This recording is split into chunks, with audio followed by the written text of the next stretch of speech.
Yo, what's good guys? This is Nightwing2303 from WearTesters.com. Today we have the performance review on the Li-Ning Way of Wade 4. But first, a quick word from our sponsor, Daily MVP. For those of you that don't know what Daily MVP is, basically it's fantasy in a flash, offering multiple quick play games in football, basketball, hockey, and baseball. It's really easy to use, so whether you're a fantasy pro or you're a fantasy newbie like me, then anybody can play, as long as you're above the age of 18. It's also mobile friendly, so if you're not stuck at work just messing around on the computer, you can whip out your phone and play it on the app. So you can enjoy a fully responsive fantasy experience, whether you're on desktop or on the go with any mobile device. There are two ways to play: throwdowns and MVP mode. In throwdowns, you could battle head to head with a friend or with a new challenger. Simply pick 3 players and start playing. In MVP mode, Daily MVP will pick the projections and you pick the players that you believe will exceed them. Whether they're star players or scrubs, your goal is not to find the best player, but today's MVP. So if you're interested in playing, all you gotta do is visit dailymvp.com, check out all the official rules. It's fast, it's fun, it's great for newbies or the seasoned pros of playing fantasy sports. So with all that being said, let's get into the performance. So as usual, start off with the bottom of the shoe here. And personally, I felt that the traction on the D-Wade 3s was slightly better than the D-Wade 4s. That's not really taking anything away from these guys here. What I mostly would have liked to have seen is just the translucent sections replaced with the solid rubber sections, mostly because after numerous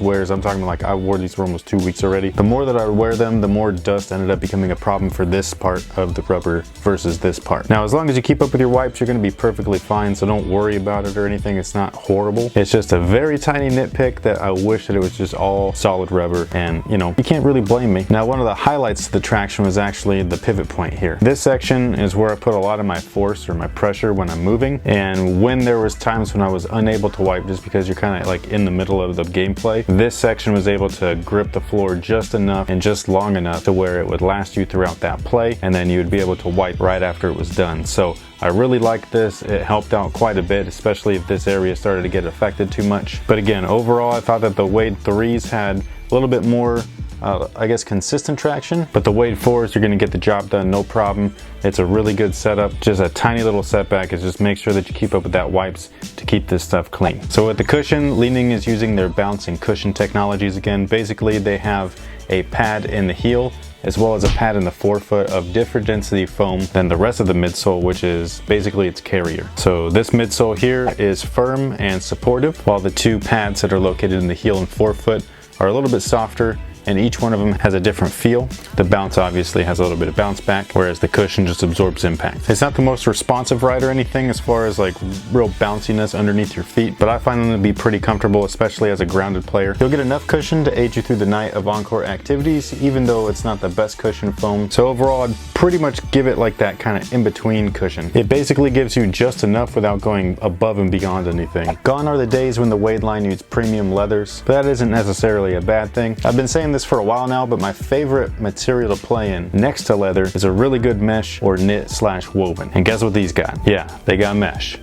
Awesome. With mesh uppers or knitteds and all that kind of stuff, fabricy uppers, you're gonna have a lot less break-in time required, which I think is nice. It feels really great around your foot, especially if they get that fit and locked down right. Now, usually with the downside of having material that soft is that you'll lose a little bit of support. However, Li-Ning countered all of that by implementing a base layer of support, which is comprised of fuse. This isn't the best colorway to showcase this, but basically there's fuse rands around the toe. You can see it right here along the eye stay. These flaps here are synthetic leather, and those go all the way down into the footbed here, all of which is just kind of like making a really nice wrap around your foot. So you have all of these supportive features, and then you just have a bunch of mesh on top of it, almost like there's a skeleton and then skin. It feels great, it works great, you can't complain about it. If you're not going to go leather, this is the way to go. Now, as far as their fit, they fit true to size. Wide footers, there's not really a place for you to go try them on, unfortunately, unless you live overseas in China or you happen to live in Miami, where there's I think it's called the Edition Boutique, where they have these actually in store. But again, they fit absolutely true to size, and the material is soft, so you might get away with going with your true size. If all else fails, do what you normally do, which is typically go up half a size. Now, as far as lockdown is concerned, once I'm laced up in these guys, my foot's not going anywhere. This is one of the nicest shoes that I have right now.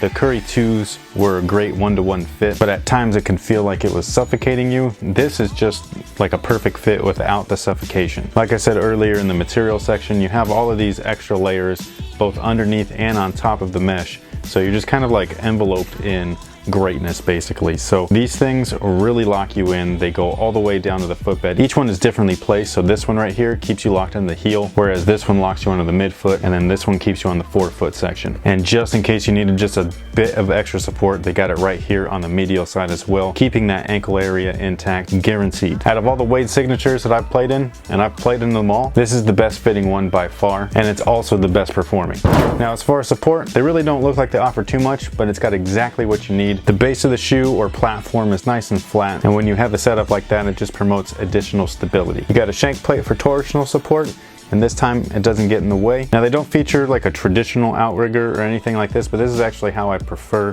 the midsole to be shaped, where you do have an outrigger, but it's more in line with the design, where the midsole extends past the footbed, which you could probably view a little bit better right here, so you can just see where it comes out just enough, so it's not giving you any instability issues whatsoever. And then once again, that fit and lacing system pretty much takes care of the rest, and it does a really great job of it. And you also have a traditional heel counter, which is made of TPU, but what I like about this one is that it extends up through the midfoot, so this just kind of reinforces what the straps do and make sure that your foot never slides off the footbed. So while they don't look like much, this is probably one of the more supportive shoes without being restrictive. So overall, I really love these things. While the cushion definitely could use some work, like I said earlier, their bounce and cushion systems, while they were great in past Li-Ning models, and I'm talking about the Li-Ning Turning Point, this is years ago, the stuff that we've experienced with all four Wades have been a little bit on the firm side. So I'd like to see them mess with the densities just a tad bit to where they kind of soften the load up a little bit, maybe give you a little bit more spring in your step, add some rubber or something like that within the foam itself. But other than that, every other attribute on these guys was badass. So if you wanted a dope hoop shoe that was just out of the norm, you want to take a small step outside your normal comfort zone, this is the way to start. Li-Ning Way of Wade 4, way better than last year's. Last year's was the worst performance shoe, not only of the year, but probably of like the last 3 years. And this guy here is in my top 5. Much improved, great job. I think that they did an awesome job this year. So thank you guys for watching. Thanks for all your support. If you guys have played in the Way of Wade 4, let me know in the comment section below. And until next time guys, have a good one.